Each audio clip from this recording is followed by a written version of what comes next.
প্রতিবেশী থাকাটা আমাদের জীবনে খুবই গুরুত্বপূর্ণ। অনেকদিন পরে আবারও আজকে আমাদের বাড়িতে অনেকগুলো মানুষ হয়েছে। আর আজকে আমরা অনেকগুলো মানুষ কি করব সবকিছু থাকছে আজকের ব্লগ ভিডিওতে। এভরিওয়ান, সবার কি অবস্থা? আশা করি সবাই ভালো আছেন। আমিও ভালো আছি। এই যে সকালবেলা রান্না করতে বসে গেলাম। আজকেও আমি কিন্তু রান্না করছিলাম এই যে মাটির চুলায়।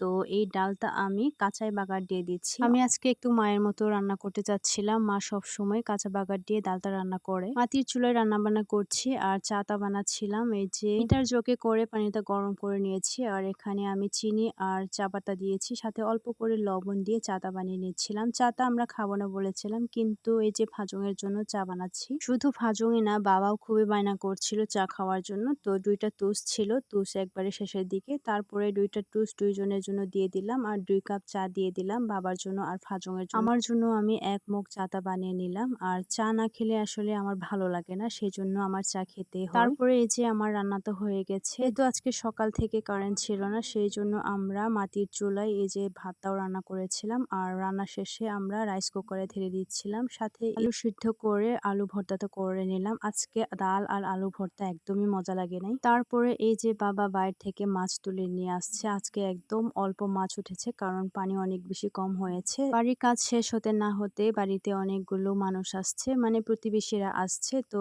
এই যে বাড়িতে যেহেতু আমাদের আমরা গাছ আছে, তো গাছ থেকে আমড়াগুলো পেড়ে নিলাম। এখন এটাকে কেটে আমরা সবাই মিলে খাবো। আসলে অনেকজন লোক হলে ভালো লাগে খেতে। আর প্রতিবেশীর কথা কি বলবো, বাড়ির আশেপাশে প্রতিবেশী থাকা খুবই ভালো, কারণ আপনার সুখে দুঃখে অসুখে বিসুখে তারা আপনাদেরকে হেল্প করে। সবাই মিলে একসাথে মিলেমিশে থাকলে এমনিতে ভালো লাগে। আমাদের বাড়ির চারপাশে মানুষদের সাথে আমার দিনটা চলে যায়। আমার মা কখনো আমরা খাই না, তো সবার খাওয়া দেখে উনিও খাচ্ছে। তারপরে এই যে আমরা খাওয়া শেষ করার পরে আমার যত জিনিসপত্র আছে সবই আজকে গোছাবো। কারণটা হচ্ছে আমাদের যে বড় একটা ট্রাঙ্ক বা সিন্ধুক আছে, সেখানে জামা কাপড় রাখা আছে। তো সেখানে দেখা যাচ্ছে অনেকগুলো পিঁপড়া জমেছে। এগুলো সব বের করে রোদে দিয়ে আবার ভাঁজ করে এগুলোকে আমি রেখে দেব। প্রতিবেশীদের সাথে আড্ডা দিতে দিতে কখন সময় চলে গেছে বুঝতে পারিনি। এখন আমরা বিকেল বেলা রান্না করব রাতের জন্য। তোমার জন্য আমি এই যে মশলাপাতিগুলো একটু শিল পাথরে বেটে দিচ্ছিলাম। আমরা আগেকার দিনের মতো এখনো শিল পাথরে বেটে তারপরে রান্না করি। আজকে রাতের জন্য আমরা পাঙ্গাস মাছ রান্না করব।